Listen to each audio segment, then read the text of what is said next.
These days, more patients are turning to dental implants to preserve their smiles, and many dental practices are embracing the treatment and technology to keep their patients satisfied.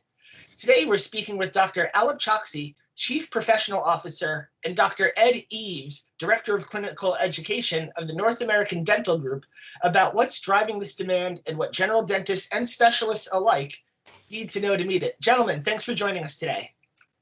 Good morning. Thanks for having us. Okay, great. Well, let's just begin with that demand. Dental implants aren't new, but we're seeing bigger increases lately. What's driving this growing demand for dental implants? I think it's. Go ahead. Yeah, sure.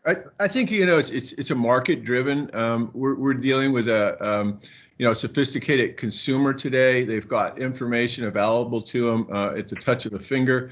And also, I think the dentists, from the dentist side, we're becoming more knowledgeable and more confident in implants. I think there's a certain tendency to do the things in your office that you're comfortable with, and as training evolves and our practitioners' confidence evolves, it's readily available to the patients. Yeah, I would say there's definitely a growing demand. There's a higher awareness to this type of treatment modality. There's an aging population. If you look at the data out there, the implant sector is growing anywhere from 5 to 10% annually. So we know there's a huge demand out there. We're going through a pandemic. Patients are breaking teeth. There a lot more dental trauma going on, just through regular chewing and eating, and so implants is always a great option for tooth replacement. And so people are Googling. They're again very aware. Okay, and as you say, as definitely during the pandemic, and people keeping their teeth longer, what are some of the most common implant procedures that your group has been performing these days? So that's a great question. I think in our group particularly, we have a handful of doctors through our group that are routinely doing dental implants. I think it is definitely something that is growing, and we've are in the process of developing a pathway for doctors to grow in this sector. But just in general, a lot of single implants, a lot of simple type cases are being done routinely at dental offices. The general doctor or the general practitioner now has one more tool under their belt to be able to do this type of service. So and to be able to pivot in these kind of treatment modalities is really big for the general dentist, amongst others. I think there's a couple other things too, Alap. The denture stabilization is growing really, really quickly. And then I think the other thing is so many of our dentists are familiar and comfortable with bone grafting procedures. So there's now a lot more patients that are eligible for, where implants are appropriate. Okay, and you mentioned bone grafting procedures. The technology itself has changed, not just over the years, but very recently as well, with so many new innovations coming to the fore. What are some of the biggest technologies you're seeing being used, and how are they impacting this treatment? Well, if you're speaking of bone grafts in general, I think products are innovative. We're innovating newer products, so to do those types of services have become a lot easier. The delivery systems to be able to complete bone grafts have improved, and also it is a kind of a precursor to doing dental implants, and patients who have teeth extracted and bone grafted are much better served downstream. And so doctors who are getting into the habit of providing this service will naturally grow into the implant side of dentistry. Okay, and also, go ahead, Ed. No, I was just going to add too. I think the digital workflow, which something Dr. Choksey and some of our internal KOLs are working hard with some of our business partners like Dentsply Sirona, Dr. Chaffetz, Dr. K. Digital workflow really is created efficiencies. It's created predictability, and I think that's had a major impact again on our practitioners' confidence as well as the operatory workflows. Okay, And with all of these changes going on, how is NADG adapting to train your clinicians in keeping up with all these technologies? That's a great question. We are blessed with the talent that exists within our organization. I just mentioned some of the names, but we have leading clinicians. They're nationally and internationally known KOLs. Plus, we're really looking from our founder's vision to be the Cleveland Clinic of Dentistry, and really looking to, be doing the literature reviews, finding, the evidence-based best approaches. So it's a constant evolutionary process that, what we learn and teach today, we don't expect to be the same a few years from now. Constantly we'll be able to data mine, we'll be able to prove out concepts, and refine as we go forward. Yeah. Okay. Yeah, I mean, sorry about all the sounds here. I think doctor development is something, it's my passion. So it's something that I've grown up with early on in my career, and I think this is a great arena of dentistry that you can really help a provider grow.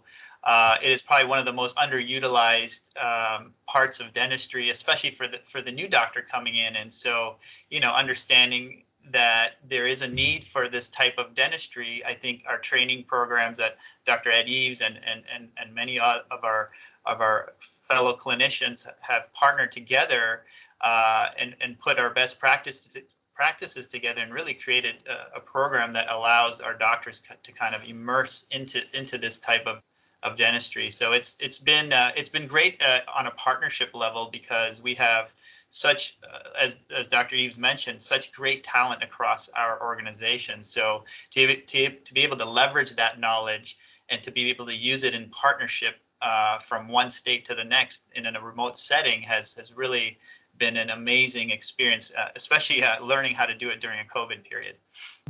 Can you provide some? Oh, go ahead, Ed. Yeah, Rich, I was just going to say, COVID actually, there's always silver linings to clouds, right? Well, during COVID, using education as a unifier.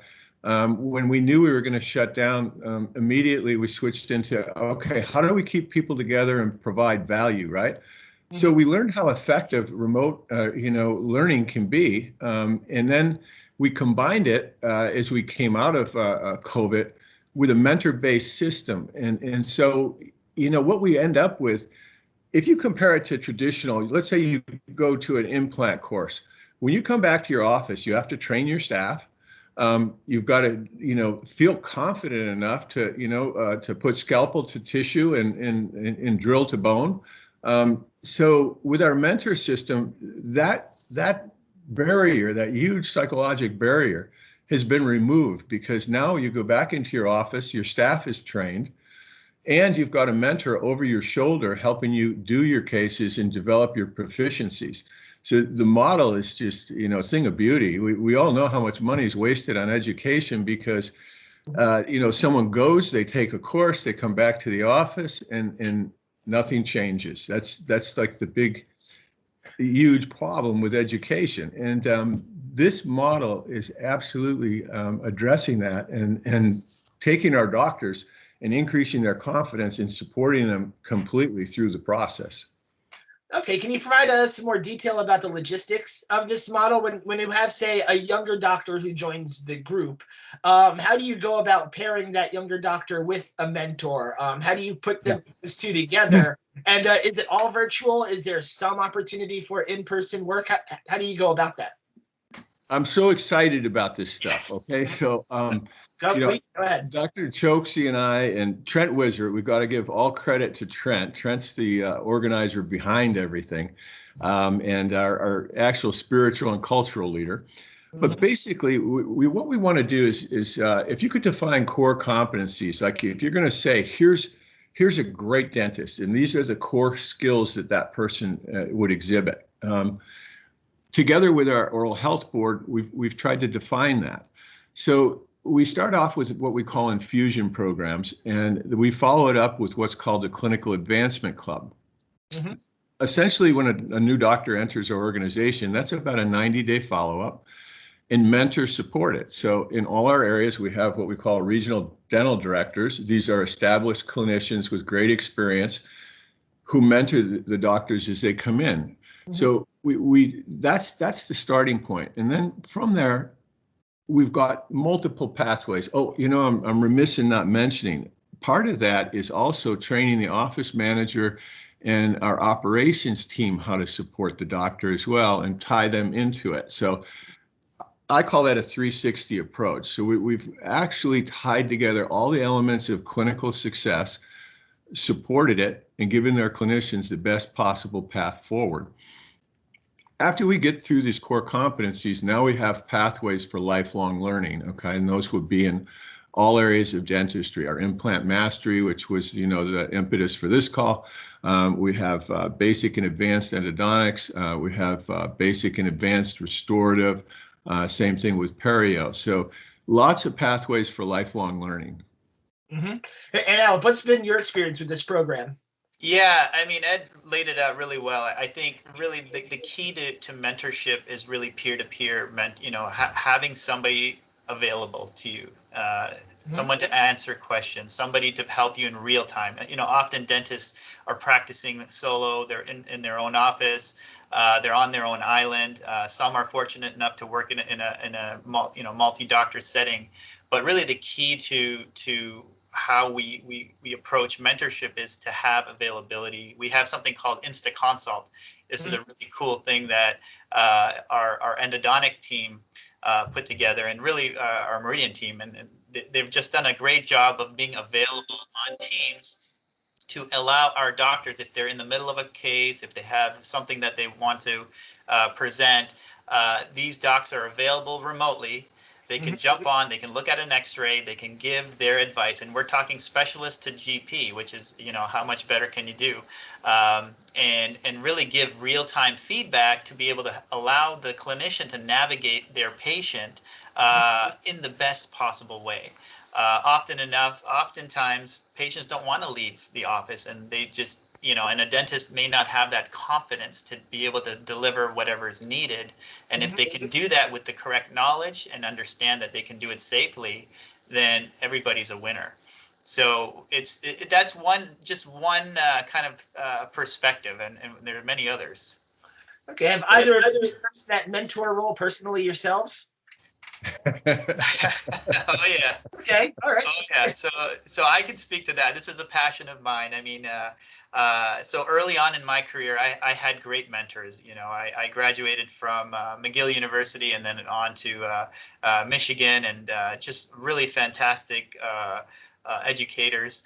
And with that, I just developed a sense of, if you have great education and then you can create action to that education, then the world's your oyster. You can do so many things, and to be able to take that and to give that to others and watch them grow and be able to do the same thing. It's amazing to watch, and to see doctors just accelerate in their clinical abilities, and then to watch them be excited about it.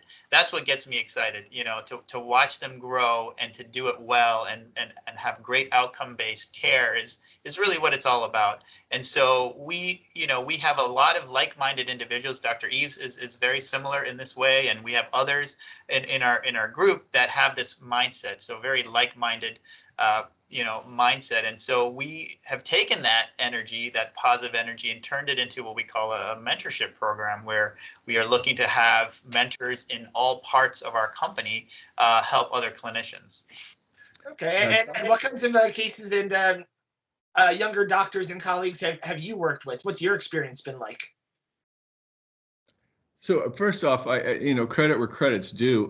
Dr. Choksey and Dr. Daoud are the mentors. They have, we talk about the NFL coaches and their tree. Mm-hmm. These guys have a tree of mentors that they evolve and train up a group of doctors who then themselves become mentors, which is, it's just a thing of beauty to watch that, progress happen. Okay. Can you tell us about some specific cases that you or maybe some of your other teammates may have mentored on recently? Like, what are some of those hot button emergency situations where someone has to pick up the phone or get on Zoom and make that call for help? Yeah, I could speak to that. I mean, I live and breathe this every day, so it's so natural to me. So the number one thing I can tell you is, you know, doctors coming out of dental school today are very limited in what they're doing. The big one is endodontics, implant dentistry, of course, and more advanced type restorative care. I mean, those are the three arenas where doctors, just need more experience. And, what we're seeing a trend in is more and more doctors are going through residency programs. More and more doctors are going into a group dentist type or organization where they feel that they will be supported. It's funny. Every time I interview a doctor, they're always asking, Right. do you offer mentorship? Do you offer clinical support? That is the number one question asked. It's not about how much they're going to make. It's not about, how long they're going to work. They just Yeah. want to feel supported. And what we've done, in my experience, is really train up on molar endodontics, oral surgery, and implant dentistry. Those are the three areas that I've particularly focused on, and it varies depending on who you ask. Those are just passions of mine, and those are the things that I love to train on. Others have other areas they love to train on, and we use everyone's talent and leverage that and try to pair the right mentor to the right situation for that doctor. I think, Alap, you're missing one of your greatest values in that explanation, and that's to teach empathy and compassion and cultural norms. He does it so unconsciously. I'm not surprised you didn't mention that, but it's truly teaching somebody clinical leadership. How to be there for your patient and show up in the best way for your patient and your team. I watch him do that, and it is unconscious for you. So, not surprised he didn't mention it. So those soft skills of communication and chairside manner, they're not overlooked either, are they? Oh, No. absolutely. Yeah, not. Yeah.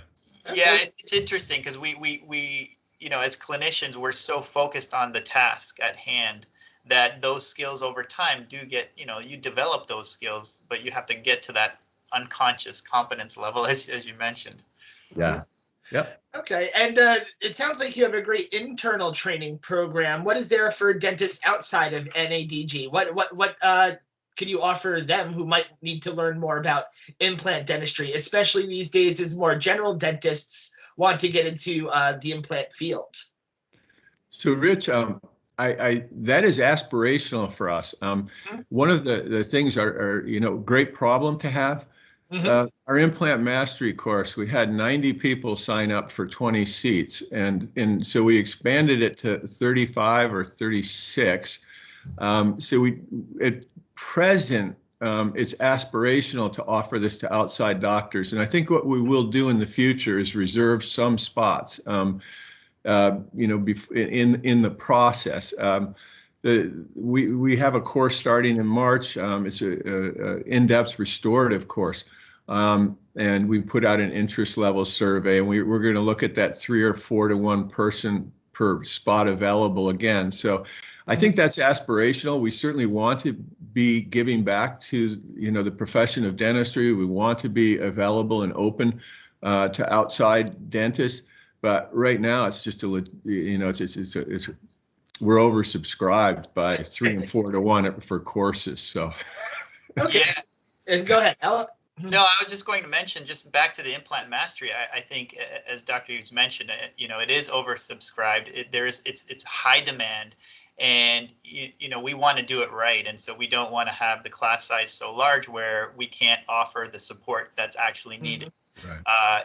And so you can have, we could have accommodated everybody, but we felt it was intentionally a smaller class to deliver a higher level of support. And, this course it's a 1-year course, over 300 CE hours.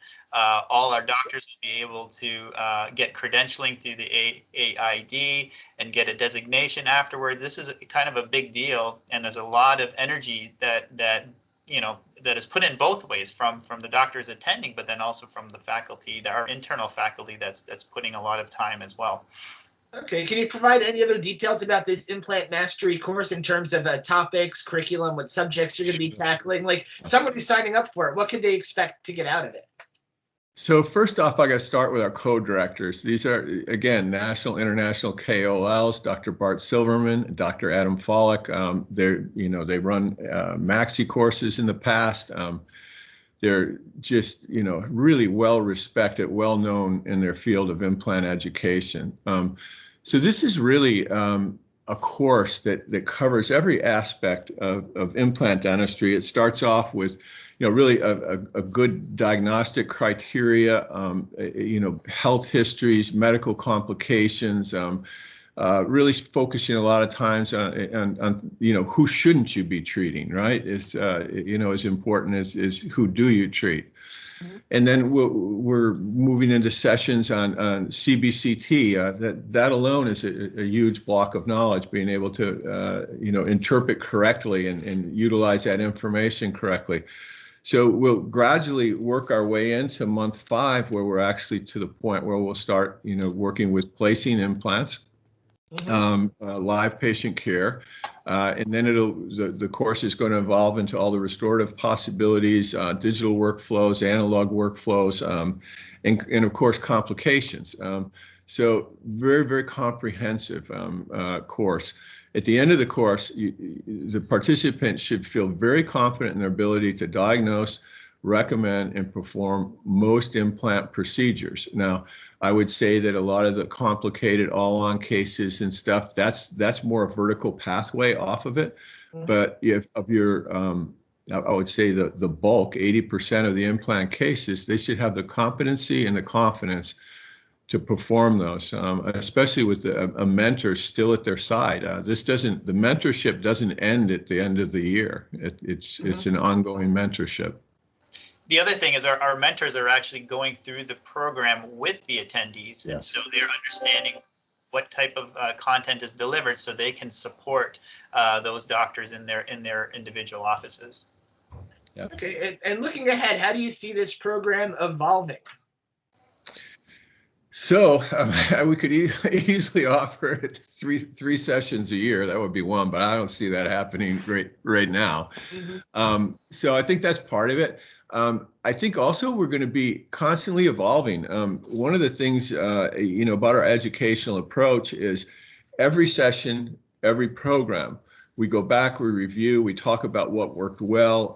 We're surveying our learners and finding out what went well, what didn't go well. So you're going to see that constant iteration, improving the content and the delivery of the program. I think you'll also see now more people that are ready to go through advanced, higher levels of implant education. So Dr. Chaffetz leads that, the advanced implant education, and I think it's going to give him a larger audience. Yeah, and I see this, I see the evolution, a couple of different ways. One, we're definitely doing much better with the remote aspect of how we communicate, how we leverage technology, how we share information. We can support doctors. I work with Dr. Chaffetz as an example. He lives in New York. I'm in Ohio, and he and I can collaborate on cases through technology, get on a Teams call very similar to this, and really work through a case, and right from the beginning, right from the planning phase, making sure we're thinking about all the right things. And this is part of mentorship. It's not about always executing. It's about planning correctly, understanding what's involved, just understanding every nuance of a case before getting into the case. And that's what separates best in class care. It's proper planning and approaching the patient from a lens of just more information. Okay, and do you have anything else you'd like to share about the company or the program before we wrap this up today? I guess my overall view is this. I think where education's headed in dentistry, and we want to be at the forefront, is that it's a self-sustaining way to advance the field of dentistry. I see it, this model, if you look at healthcare and you think about the Cleveland Clinic, I think we're on that path now where there's more group practices. There's a stronger move towards evidence-based. Larger groups like us have a complete set of data behind us, a large set of data, and we can start to do more accurate measurement of what truly is evidence-based and what is best practices. So I think we're going to see this approach that we're using lead to the evolution of dentistry overall. And I think the idea of defining core competencies is, it's disruptive, really, because as a cottage industry, we have tests to say, okay, we're done with dental school, and we have some evaluations to say, okay, we're done with a residency. But all of those programs are using different standards. There really isn't a universal standard out there of what competency is. And I think over time, over the years, we'll be able to define that and lead the profession forward more into the medical model, and truly become the Cleveland Clinic of dentistry, as our founder's vision states. Okay. And Alap, anything else? Yeah, no, I think, as we think about dentistry in the future, it's all about, education. I think I had mentioned it earlier, education is the greatest unifier.